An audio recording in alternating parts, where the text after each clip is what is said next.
the bustling village of Aderumu, the sun rose lazily over the thatched roofs, bathing the bustling market in a warm, golden light.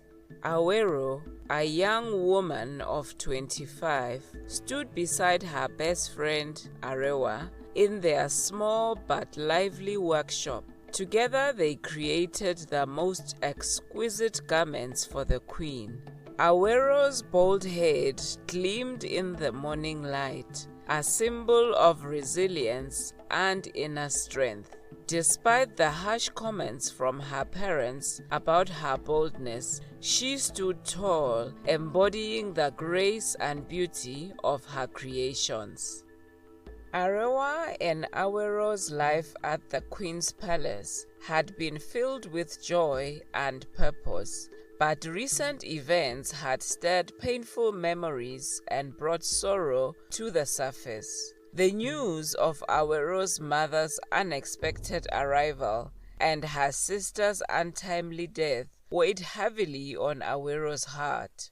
With her mother gone and her family scattered, Awero felt the deep aches of grief and confusion. The constant mocking she endured from her parents about her hairless condition had left emotional scars that only time could heal. The queen, noticing the sorrow in Awero's eyes, extended her kindness even further. She summoned her advisors and instructed them to assist Awero's family in settling into their new home within the palace grounds. A special house was built for Awero's father and siblings, ensuring they were comfortable and secure. Despite this generous act, Awero's heart remained heavy.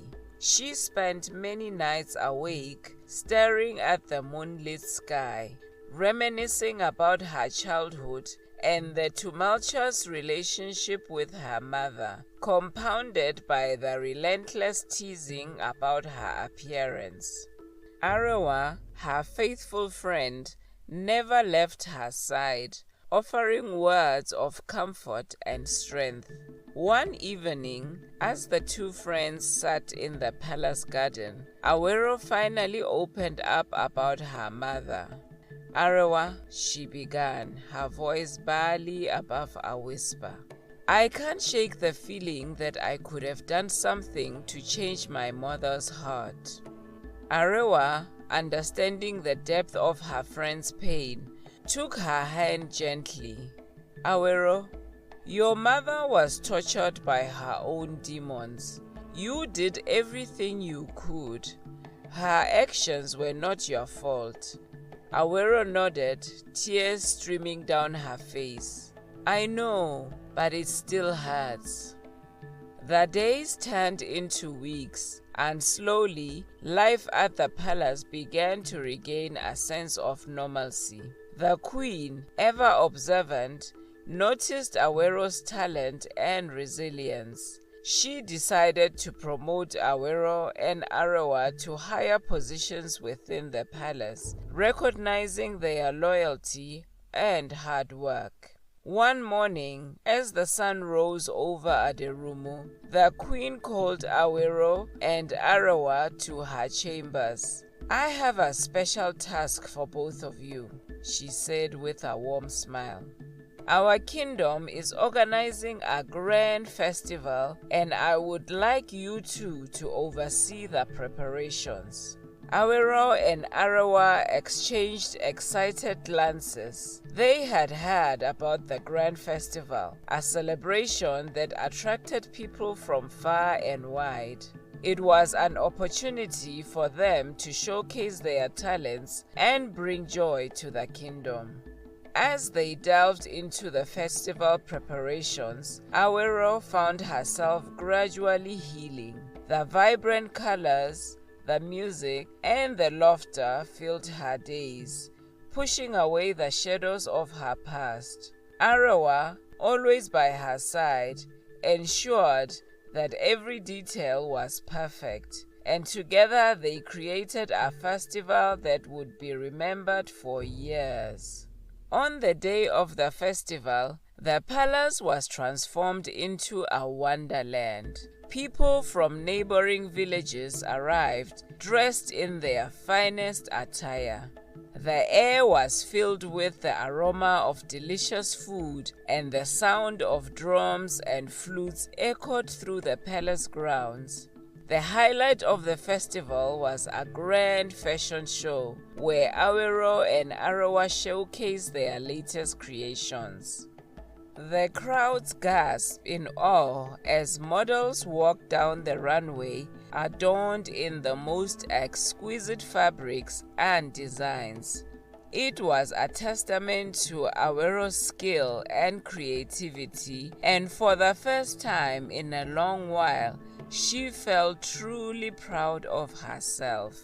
As the festival drew to a close, the queen called Awero and Arawa to the stage. These two remarkable women have not only brought beauty and joy to our kingdom, but have also shown incredible strength and resilience. Let us all celebrate them today, she announced. The crowd erupted in applause, and Awero felt a surge of emotion. She glanced at Arawa, who smiled at her, and in that moment, Awero knew she had found her true family. The festival marked a new beginning for Awero. She embraced her future with hope and determination, knowing she had the support of her dear friend Arawa and the Queen. Together, they continued to bring prosperity and happiness to the kingdom of Aderumu, their bond unbreakable and their spirit indomitable. Despite the beauty of their surrounding and the support of her dear friend Arawa, Awero was haunted by the ghostly presence of her mother. Every night, the same nightmare played out. Her mother's harsh words, the terrifying attempt on her life, and the dark shadow that seemed to chase her endlessly. These nightmares left Awero restless and afraid to close her eyes. One night, Awero awoke screaming, drenched in sweat. Arawa rushed to her side, holding her friend tightly as Awero trembled in fear. "It was her again, Arawa. My mother. She won't leave me alone." Arawa placed a comforting hand on her friend's shoulder. "We will find a way to banish these nightmares, Awero. You are not alone in this." Arawa knew they had to seek help. The next day, she took Awero to see the palace chief healer, a wise woman known for her knowledge of both herbs and spirits. The healer listened carefully to Awero's story and nodded gravely. "Your mother's spirit is restless, Awero. She harbors deep anger and resentment, which binds her to this world. We must perform a cleansing ritual to bring her peace." The healer informed them that they needed the help of a spiritual healer, someone who could communicate with spirits and guide them to the afterlife. The palace healer recommended an elder named Baba Ifa, who lived in the dense forest on the outskirts of Aderumu. Baba Ifa was known for his ability to exorcise malevolent spirits and bring peace to troubled souls. Determined to help her friend, Arawa decided to accompany Awero on the journey. That afternoon, after delivering a set of dresses to the palace, Arawa and Awero decided to visit the village elder, Baba Ifa. They gathered their supplies and, with the queen's permission, set off to find Baba Ifa. They walked through the dusty paths lined with ancient baobab trees until they reached Baba Ifa's humble abode. Baba Ifa welcomed them with a knowing smile, his eyes twinkling with wisdom. "What brings you to my home, dear ones?" he asked, motioning them to sit. Awero took a deep breath and explained her predicament.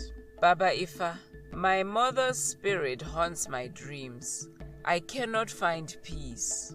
Baba Ifa nodded thoughtfully and agreed to help. The elder nodded thoughtfully. The spirits of the restless dead can be powerful, especially when bound by unresolved emotions. But there is a way to confront and release them. He instructed Awero to gather specific herbs from the forest, ones that would be used to create a protective charm.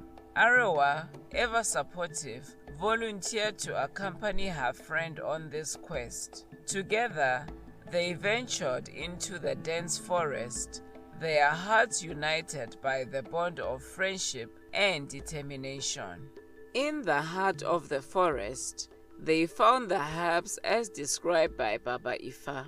With each plant they collected, Awero felt a growing sense of hope. The forest, with its ancient trees and whispering leaves, seemed to offer its own silent support. Back at Baba Ifa's hut, the elder crafted a beautiful amulet infused with the essence of the herbs and the elder's powerful incantations. He placed it around Awero's neck, the charm warm against her skin. This amulet will protect you, Awero, Baba Ifa said, his voice gentle but firm. Wear it always, and remember that you have the strength within you to overcome your fears.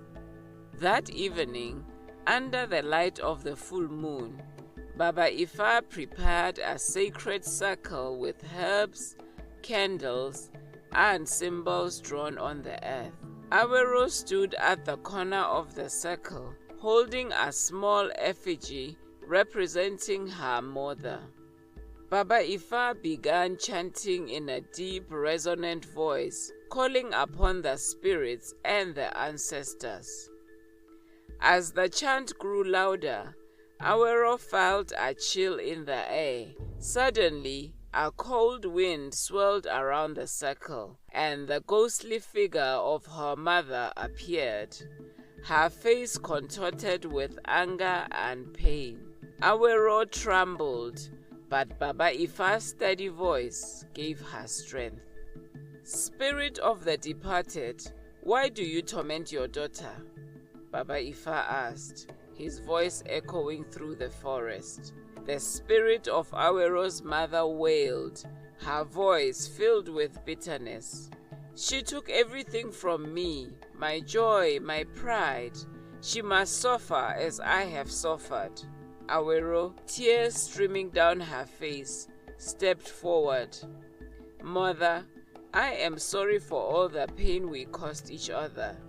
I forgive you, and I ask for your forgiveness. Find peace and let go of your anger.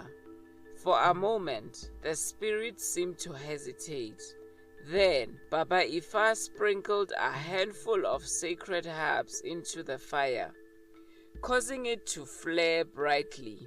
The spirit's form began to waver and dissolve, and with a final anguished cry, it vanished into the night. Awero felt a profound sense of relief and peace wash over her. Baba Ifa smiled gently. Your mother's spirit has found peace. She will no longer haunt your dreams. The next morning, Awero and Arewa thanked Baba Ifa and returned to the palace. Awero's nightmares ceased, and she felt a sense of freedom and closure. Life in the palace returned to its joyful rhythm. Awero and Arewa continued to thrive, their friendship stronger than ever. They knew that no matter what challenges they faced, they could overcome them together. Weeks passed, and Awero gradually found herself returning to her old self. Her laughter once again echoed through the palace walls, and her creative energy seemed boundless. She and Arawa continued to work on their fashion designs, creating beautiful garments that caught the eye of everyone in the kingdom. One day, as Awero and Arawa were working in their workshop, a messenger arrived with a letter for Awero. The letter was from her father, who expressed his gratitude for the queen's kindness and informed Awero of the well-being of her siblings. He also mentioned that he had found work within the palace grounds thanks to the queen's generosity. Awero felt a surge of happiness and relief. She shared the letter with Arewo, who hugged her tightly. "I'm so happy for you, Awero. Your family is finally in a good place." With the weight of her past lifted, Awero threw herself into her work with renewed vigor. She and Arawa decided to organize a special event in honor of the queen, showcasing the beauty and diversity of Aderumu through fashion, music, and dance. The event would also serve as a celebration of unity and healing for the entire kingdom. The preparations for the event were extensive, but Awero and Arawa worked tirelessly.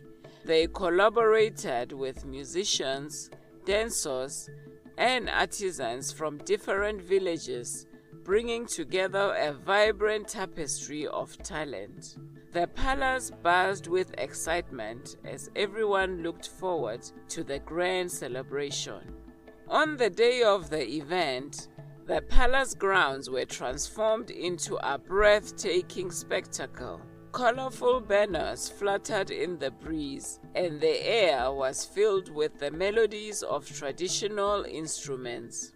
The event began with a parade of dancers, their movements graceful and hypnotic. As the evening progressed, Awero and Arawa took the stage to present their latest fashion collection. The audience was captivated by the stunning designs, each piece telling a story of the kingdom's rich cultural heritage. The crowd's applause was thunderous, and in that moment, Awero realized that she had truly overcome her past. The journey had been long and painful, but with the support of her dear friend Arawa and the wisdom of Baba Ifa, she had found peace and purpose.